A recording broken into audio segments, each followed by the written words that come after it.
In a recent episode of Almost Impossible, I looked at the limits of speed cubing, an event in which people compete to solve a Rubik's Cube as fast as they possibly can. And in the course of reporting that piece, I actually learned to solve a Rubik's Cube myself, with help from Tyson Mao, co-founder of the World Cube Association. In a little under 2 weeks, using the method Mao taught me, I went from not being able to solve a cube at all to being able to solve it consistently in just under a minute. Now, some of you asked us to post a step-by-step tutorial on how to solve the cube.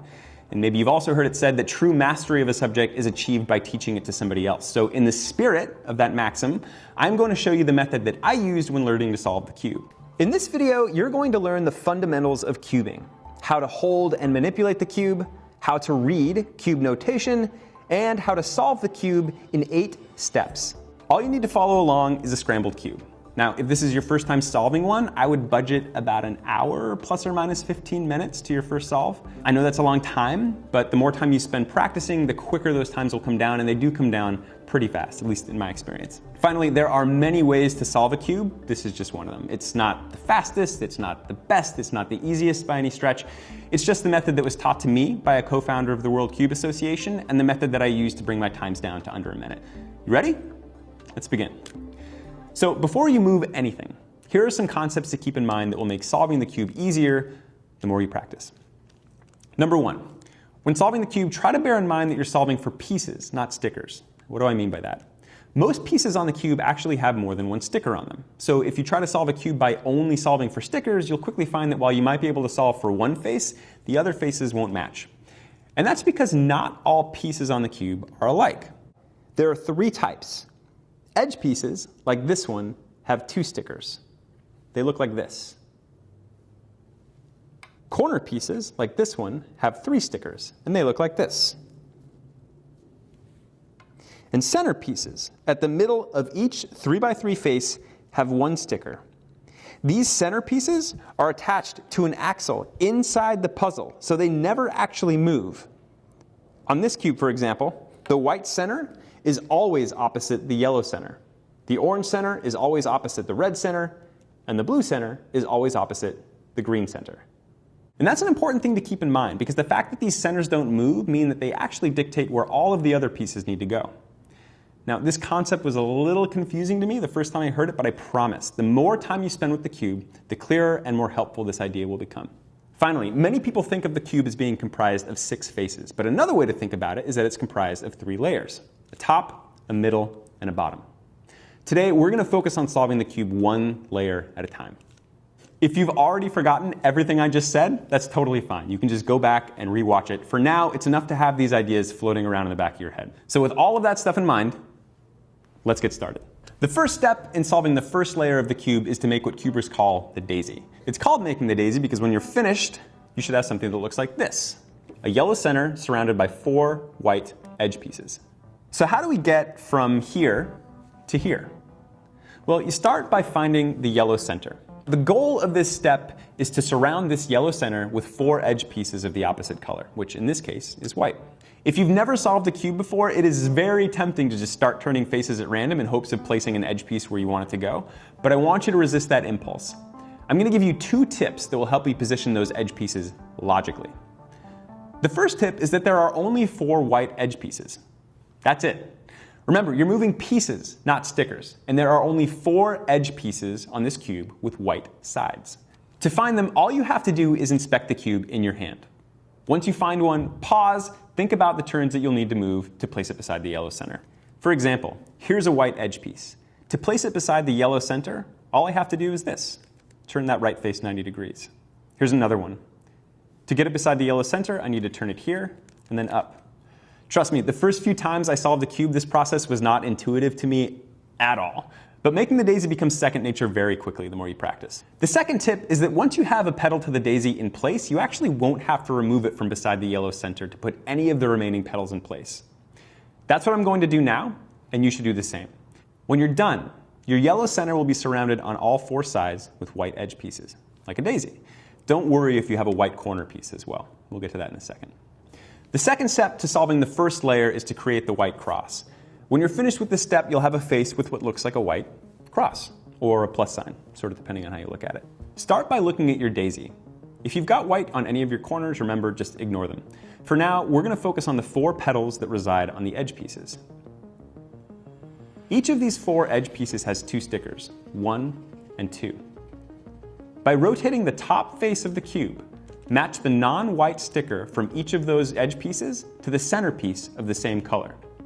So for example, the non-white sticker on this edge piece is orange. I'm going to turn the top face until the orange sticker is aligned over the orange center, like so. Once you've matched the sticker to the same color center, rotate the face with the matching center 2 times, moving a white daisy petal from the top face of the cube to the bottom. I'm now going to repeat this step 3 more times, once for each of the remaining daisy petals. So I've got the red center, I'm going to match that with this red edge piece here, turn it twice. I've got this green edge piece, I'm going to match it with the green center, and turn it twice. And I've got this blue edge piece that I'm going to match with the blue center and turn it twice. When you're finished, you're going to have a white cross on the bottom of your cube. Like I said before, don't worry if you've got white corners as well. For now, you're just looking for this configuration right here. One more tip to keep in mind. That white cross is going to stay pointing down for the entire remainder of the solve. We are finally ready to solve the very bottom layer of the cube. When we're finished with this step, the bottom layer of the cube will be solved. And as a bonus, the bottom face will be solved as well. But before we start, let's pause for a quick lesson on ergonomics. That's how to hold and manipulate the cube. With the white face pointing down, place your left thumb over these 4 squares and your middle and ring fingers over the 4 squares on the opposing face. Now, position the middle and ring fingers of your right hand on these 2 stickers up here and your right thumb on the underside. Holding the cube this way allows you to do 2 things. First, it lets you rotate the right face freely and easily. Conversely, swapping the position of your hands allows you to rotate the left face as well. And second, it lets you use your index fingers to rotate the top face.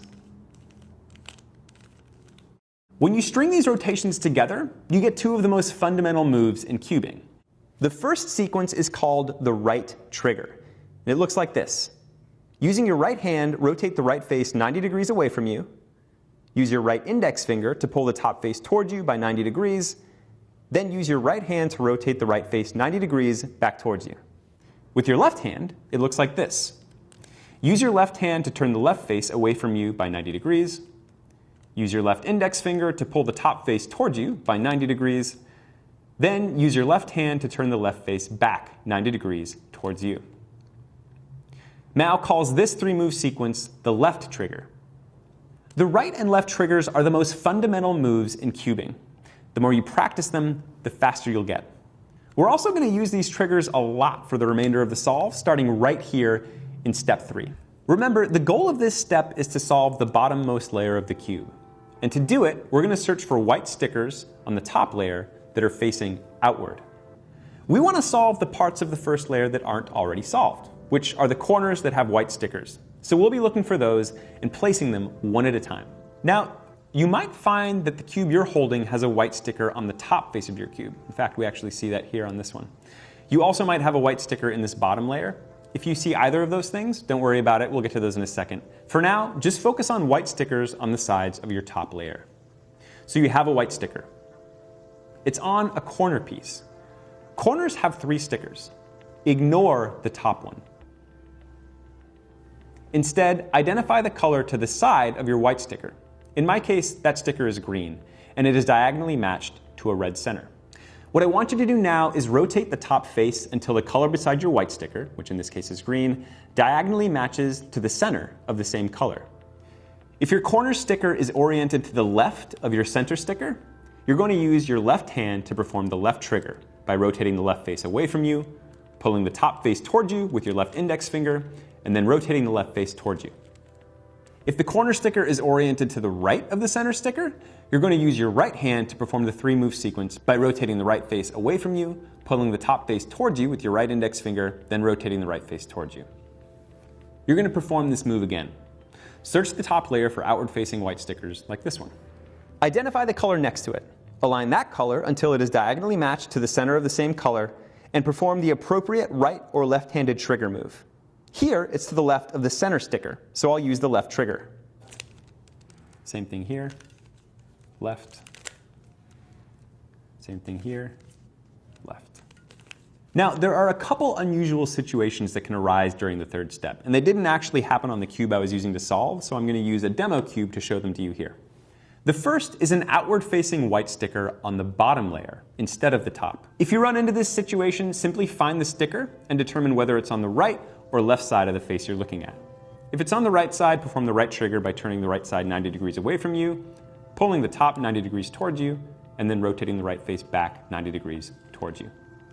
This repositions the white sticker from the outside of the bottom layer to the top of the first layer, which is actually edge case number 2. If you find a white sticker on the top face, rotate that top face until the white sticker is directly above, that is to say opposite, a non-white sticker on the bottom face of the cube. To help you see what that looks like, this is what I mean. This white sticker on the top face of the cube is currently directly opposite another white sticker on the bottom face of the cube. You don't want that. So what I want you to do instead is rotate the top face until the white sticker on the top is directly opposite a non-white sticker on the bottom. In this case, that sticker is blue. Next, determine if the white sticker is on the right side of the cube or the left side. If it's on the right side, like it is here, perform the appropriate trigger move, but instead of doing it just once, do it twice. Once, twice. Now the white sticker that was right here is on the top layer facing outward, and I can solve it by matching the adjacent sticker to its colored center and performing the appropriate trigger move, which in this case is a right trigger. Continue performing the appropriate moves until there are no more white corner stickers to solve for. I'm going to do that on my cube now. I have 2 that are facing up, so I'm going to match this over a non-white side, pull the trigger 2 times, repositioning them to the side. This is to the side of a blue sticker, which is diagonally matched on the right to this, so I'm going to perform the right trigger. This is beside an orange sticker. I'm going to match that to its orange center. It's to the left, so I'm going to perform the left trigger. And I'm done. When you're done, the entire bottom layer will be solved. And as a bonus, so will the bottom face. On to step 4. The goal of this step is to solve the second layer of the cube. When you're done, your cube will look something like this, with these first 2 layers completely solved. First, search the top layer for edge pieces with no yellow stickers. Once you find one, match the edge piece that's facing towards the side with the center piece of the same color. When this top sticker is appropriately matched, you'll have an upside down T. So for example, this is an edge piece with no yellow stickers. The sticker facing the side is green. I'm going to rotate this top layer until the green piece is center matched over the same color. I've got my upside down T. So I'm going to look at the sticker on the top of this edge piece and see whether it matches the left center or the right center. In this case, it matches the right center. So I'm going to use my right hand to first pull the top face towards me 90 degrees, then perform the right trigger.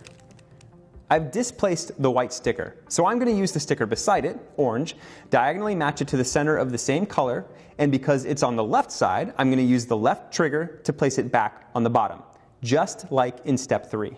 If at any point the sticker on the top of your edge piece is color matched with the sticker on the left side, instead pull with your left index finger, then perform the left trigger, and fix the displaced white sticker as you would in step 3. Continue solving for edge pieces on the top layer without yellow stickers until the second layer is completely solved. Occasionally you'll run into an edge case like this one, where there are no edge pieces in the top layer without yellow stickers, and yet the middle layer is not solved. In cases such as these, you need to pull these middle pieces out by performing the left or right trigger, and then solve for the edge pieces without yellow stickers as you normally would. Here's what that looks like. There are no edge pieces in this top layer that don't have yellow stickers, and yet the second layer is not solved. So we need to fix this piece here. It's on the right side of the cube, so I'm going to use my right trigger to pull it out. I'm going to fix the white piece that we just displaced by diagonally matching with the red center here. It's on the left side, so I'm going to use my left trigger. Now I should have an edge piece in the upper layer that doesn't have a yellow side. That's this one right here. Notice it's the one I just kicked out. Like before, I'm going to take the side that's facing out and match it to the same center. I've got my upside down T. I'm going to look at the top sticker. It's red. It's red on the right face, so I'm going to use my right hand to pull the top once towards me, then perform my right trigger.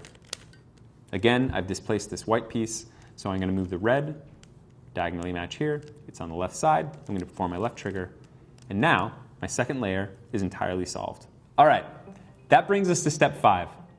The goal of step 5 is to create a yellow cross on the top of your cube. But before we do, let's pause for a second to discuss cube notation. Cube notation is what cubers use to describe algorithms. And algorithms are the memorized sequences of moves that they use to solve the cube quickly. F stands for the front face of the cube relative to you. B stands for the back. L stands for left. R stands for right. D stands for down. And U stands for up. If you see a letter, it means to turn the corresponding face clockwise by 90 degrees relative to the perspective of somebody looking at that face head on. So this and this are clockwise rotations of the right and left faces, respectively. Similarly, if you see a letter followed by the number 2, it means to turn the corresponding face 2 times for a total of 180 degrees. So for example, U2 would mean to turn the upper face 2 times. If the letter is followed by an apostrophe, that is to say a prime symbol, it means to rotate the corresponding face counterclockwise by 90 degrees. For example, L prime means to turn the left face 90 degrees counterclockwise, like so. I know all of this sounds like a lot, and that's because it is, but with practice, reading and following notation becomes a lot more straightforward. So now that you know cube notation, it's time to learn an algorithm. The notation for it is as follows: F, U, R, U prime, R prime, F prime. If you're looking for a mnemonic, you can call it FUR-IRF. The goal of step 5 is to make a yellow cross, and when you're done, the top of your cube should look like this. If you have no yellow edge pieces, perform FUR-IRF. F, U, R, U prime, R prime, F prime. If you have 2 yellow edge pieces, such that they form a line with the center piece, orient the line so it faces up and down relative to your perspective, and again, perform F, U, R, U prime, R prime, F prime. If you have 2 yellow edge pieces such that they form a backwards L, turn your top layer until the edge pieces are at the 12 and 9 positions on a clock and perform F, U, R, U prime, R prime, F prime. At this point, you should have a yellow cross on your top face. On to the next step. The 6th step is to solve the entire yellow face. Begin this step by inspecting the top face of your cube. How many corners have yellow stickers? You'll never have 3, but you'll have either 0, 1, or 2. If you have 0 or 2, rotate the top face of your cube until there is a yellow sticker in this position right here. If you're holding it in your left hand, it's in the upper right-hand corner of the left face, like that. Once that yellow sticker is in position, perform the following algorithm. R, U, R prime, U, R, U2, R prime. Again, if you have either 0 or 2 corner stickers, like we do here, position this top layer such that there is a yellow sticker in the upper right-hand corner of the left face. And again, perform the algorithm. R, U, R prime, U, R, U2, R prime. If you have your yellow cross and only 1 yellow corner, it'll look like there's a fish on the top face of your cube. Rotate that top face so that the fish's mouth is pointing down and to the left relative to your perspective, and perform the algorithm again. R, U, R prime, U, R, U2, R prime. You might have to orient the fish and perform this algorithm one last time, but once you do, you'll have solved the yellow side. On to step 7. The goal of step 7 is to position the corners of the cube. To perform this step, inspect the top layer of your cube. You want to be looking at the uppermost corner pieces of each face. So here and here, here and here, here and here, and here and here. For step 7, we're going to be learning a new algorithm. I'll be using this cube to demonstrate. It goes like this. L prime, U, R, U prime, L, U, R prime, R, U, R prime, U, R, U2, R prime. Now you'll notice that the 8th step of this algorithm actually undoes the 7th step, which is weird, but it actually makes this algorithm easier to remember. And that's because the entire second half is exactly the same as the algorithm we learned in step 6. Got it? Good. Now, occasionally you might find that none of your faces have matching corner pieces, like on this demo cube. And if that's the case, just perform your new algorithm. L prime, U, R, U prime, L, U, R prime, R, U, R prime, U, R, U2, R prime. If one of your faces has matching corner pieces like we do here, hold that face in the left hand and perform the algorithm L prime, U, R, U prime, L, U, R prime, R, U, R prime, U, R, U2, R prime. Now look, you're definitely going to have to memorize all of these algorithms if you want your times to really come down. But the more you practice, the less sort of clunky and the more natural they'll become. At this point, all of your corner pieces should match. If they don't, you might need to perform step 7's algorithm one more time. Now, rotate the upper face so that the corner pieces match up with the rest of the cube's faces. There's just one step left to go. All right, this is it, the 8th and final step. The goal of this step is to position the edges of your cube. If none of the sides is solved, just hang tight and we'll address that in a moment. But for now, if one of the sides is completely solved, like we have here, face it away from you. Now, inspect the edge pieces on the remaining 3 sides. They should be just slightly out of position. So for example, this orange piece really wants to be here, this green piece really wants to be here, and this blue piece really wants to be over here. To swap these 3 edges in a clockwise fashion, you'll be performing a new algorithm. It goes like this. F2, U, R prime, L, F2, L prime, R, U, F2. To swap the 3 edge pieces in a counterclockwise rotation, perform the algorithm F2, U prime, R prime, L, F2, L prime, R, U prime, F2. All right, so what do you do if none of your sides are solved? Simple. Perform the counterclockwise algorithm once, reposition the cube, and then perform it again. That looks like this. F2, U prime, R prime, L, F2, L prime, R, U prime, F2. Now you'll have one solved face, point that away from you, and perform the counterclockwise algorithm a second time. F2, U prime, R prime, L, F2, L prime, R, U prime, F2. Now your cube should be solved. And that's it. You're done. You've solved the cube. Like I said at the top, this might be the kind of thing you have to watch multiple times and really try several times over before you really start to get the hang of it. But I'd say after about the first half dozen solves, you should be able to do this without watching the video. And the more consistently you solve it after that, the more dramatically your times will start to come down.